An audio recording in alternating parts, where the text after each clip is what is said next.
So this was today's workout, some of which I'm going to show you today.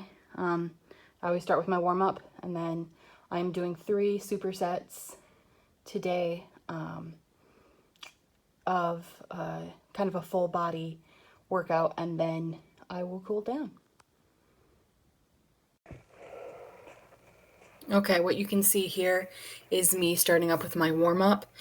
I'm doing some ankle circles and some wrist circles, just so that when I start doing all my jumping, particularly, I don't end up hurting myself because it's a lot of pressure on your knees and on your ankles.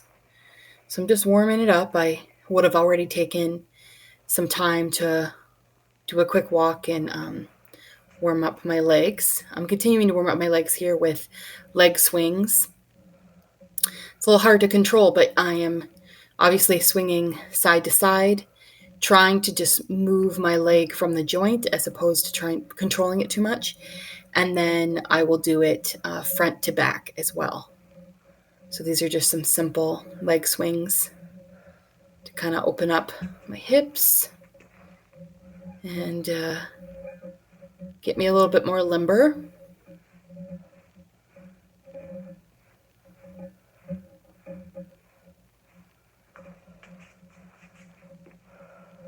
What you're going to see here in a second is me holding onto this post and doing some squats. Not the only real reason I do it is because the thing that is the hardest for me to warm up is my knees. And so I like to take some time and just warm up by doing some squats, controlled. These are called around the world, so I'm just taking this post here and I'm just doing some circular motions, just kind of opening up the upper half of my body, my back, my shoulders. Next, I'm doing, this is a variation of a monster walk. So I have straight legs and straight arms, and I'm trying to touch my toes as close as I can get. Just another warm-up exercise. This here is like a traditional kind of monster walk. And so I have a resistance band around my ankles, as you can see, and I'm just coasting back and forth, trying not to lose too much tension on the actual resistance band. This is helpful for burning up my legs. Now I am trying to do a plank variation. So I did one on my knees, and now I'm showing you how I might do it on my toes. This is an exercise that warms up the legs. Just a side to side. You see I'm in a squat position and I'm moving side to side. So if you are uncomfortable with jump squats, this is a variation that you can do. You just squat down onto the bench and then you jump up. Also, if jumping is something you don't want to do, you can go on the bench and then, as you can see, do some high feet or not high knees, but heel raises. And then if that is even uncomfortable, you can just do a speed squat. Now I'm moving into my first set. And this is a dumbbell curl to press. And I'm just using 8s here. I will eventually go up to 15s, but this is my first set, so I was just trying to warm up. So I'm curling up and pressing. And then I go into my second exercise, which is the jump squat. You notice I'm not jumping very high. I'm jumping for what my body will allow so I can get through all 10 reps. Pausing at the bottom and then jumping up. These are very hard for me, but I try to incorporate them as much as I can. The last exercise in this circuit here is tricep press banded. So I just have it banded to the wall, tied to the wall, and then I'm just pressing on each side. Try the variation that works best for you. This is the half kneeling kettlebell press, single arm alternating. So one leg goes on the floor. If you have trouble going on the floor, you could always just sit on a bench without going down to the floor and do this in the same way. So it'll give you just like more stability, and it should be a little bit easier to do. So I'm going to go down on one knee, and I have a 20-pound kettlebell. And so what I'm going to be doing is I am going to be pressing it over my head, one side at a time. So I'll switch legs throughout. So what I'm going to do is I'm going to try to put this in my right side where my leg is down, in hopes that what will happen will be my body is going to have to overcompensate to stay upright. So it should work my core and sense of stability. So let's try this. This is all experimental.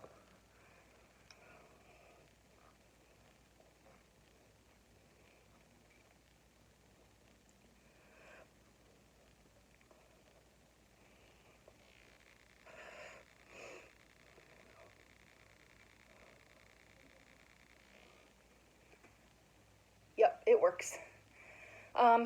So I'm going to do that 12 times on each side, and so I won't bore you with the details coming so far.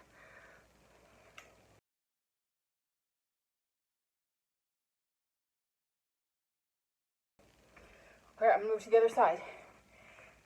This time, same setup, and I'm using a 20-pound kettlebell. You could easily use a dumbbell of lighter weight. I don't know that I'd go any less than 10 pounds, or else it might not be very challenging for you. But this weight is challenging for me to get done 12 to 15 reps. I'm doing this 3 sets for 12 reps.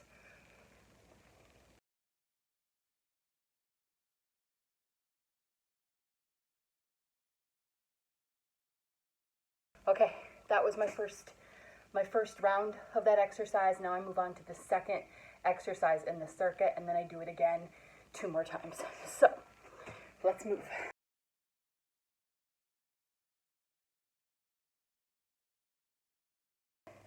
So the idea is I'm going to have the resistance band around my ankles, and then I'm going to be popping to one side and the other. And you can make this harder by, increasing the intensity by jumping higher or faster.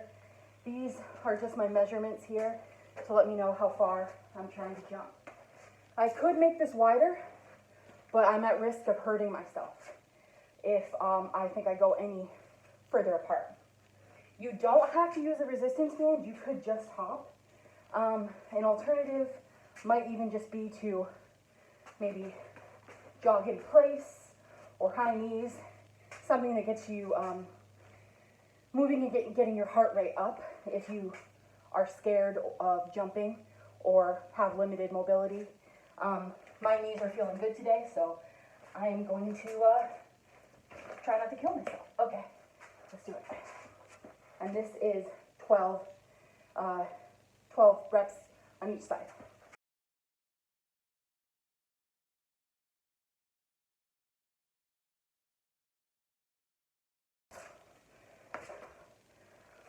Okay, that was 12. Some notes about this one.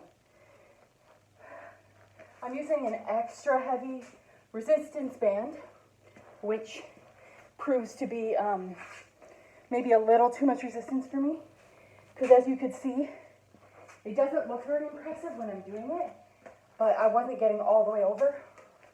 And that's because there was too much resistance for me. However, the resistance did really help me feel a burn in my legs, which is kind of the goal, what I wanted to happen.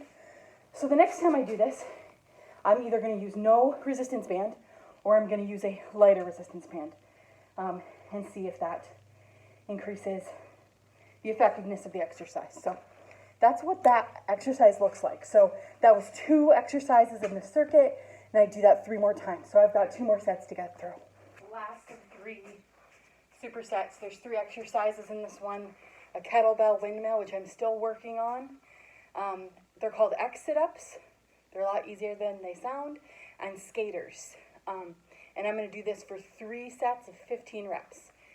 So I'll do this first set with you guys, and then I'll leave you to it. Hopefully this helps. So the kettlebell windmill can be done in two variations that I've tried. One is you're standing, feet shoulder length apart, and then you have the kettlebell on one side, your arm goes up, and then you're looking at your hand, and then you're pulling your side over. I don't even know the technical term, but you're pulling your side over and trying to get down as far as your body will allow and then come up. And you do that on both sides. And the other I've seen is a one leg kettlebell windmill where it's the same idea.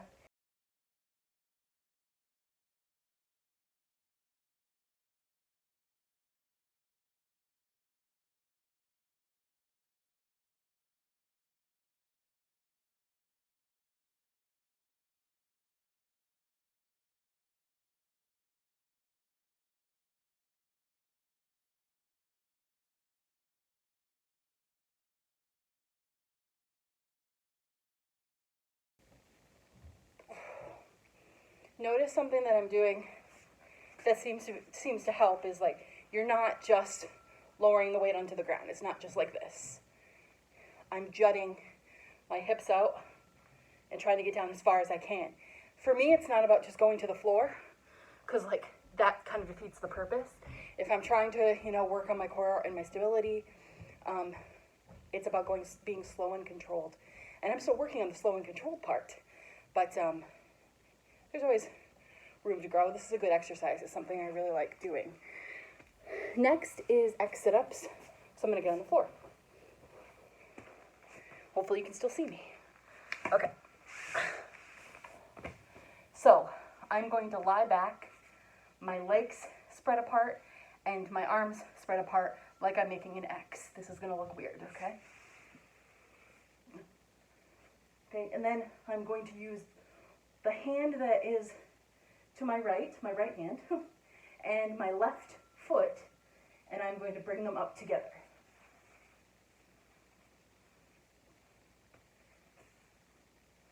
And then I'm going to do it on the opposite side.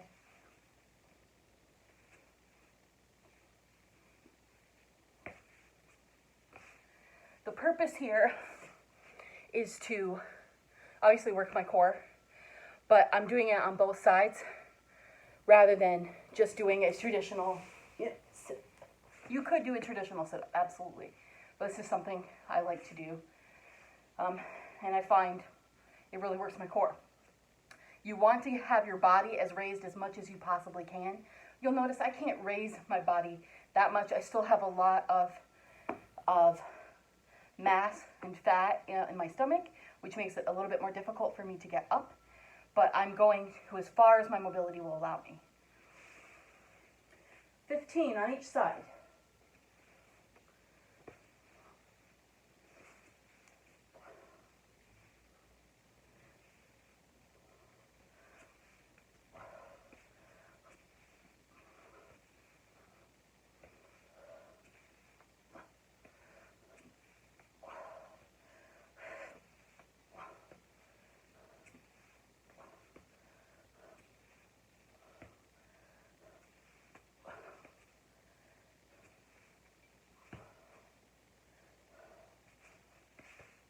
When I do the other side, this time I'm going to put my leg up and instead of both out, and that should help if I feel like the exercise is getting a little hard and I feel like I can't get my leg up. If you're more advanced, try to put your hand to your foot rather than where I'm putting it, which is my calf.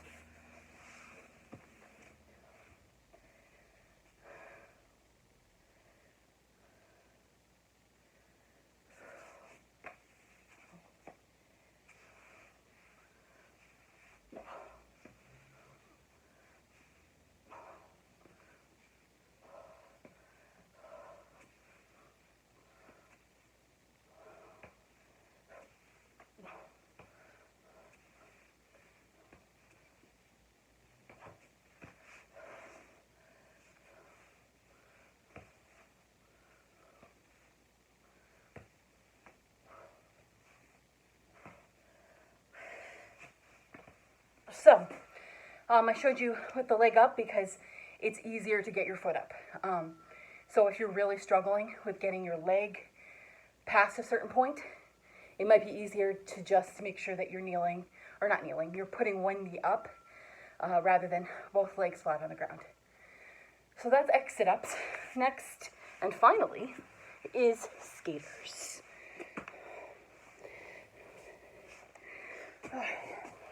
I'm keeping in kind of my huffing and puffing and explanations so you can see that this is not easy for me, and I'm not trying to make it easy. The whole point is to push myself past my own perceived limitations, and some days that's easier than others, but that doesn't mean I shy away from exercises that expose my weaknesses. We all have them. Even the most fit people do, and while I'm not the most fit, I'm very determined. So, last exercise is skaters. This looks a lot like the agility bounds, the one we were doing before, which was like, okay? This time, for a skater, you literally kind of make yourself look like a skater. It's jump, down, jump, down.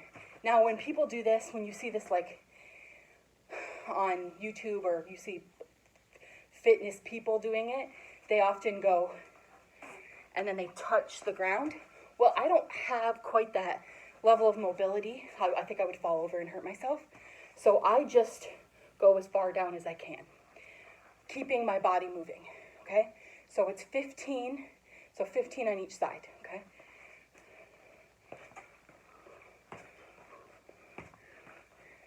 Make it harder by speeding it up.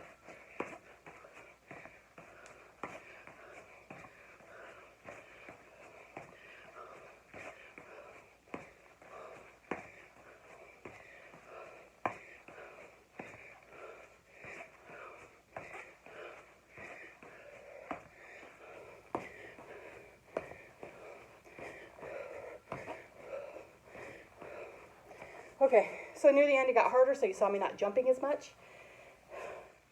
But if you want to make it harder, move faster and jump more. If jumping is difficult, keep it nice and low to the ground, like this. You don't have to jump. It's a little bit like a curtsy lunge, but if you're like me, one, I hate lunges, but two, when you do a curtsy lunge, it's hard for me to get down as low as I would like. And then I get wrapped up in my legs. Whew. So that was my workout. I'm going to finish 2 more sets of that, and then it will be done, and it will be time for me to cool down.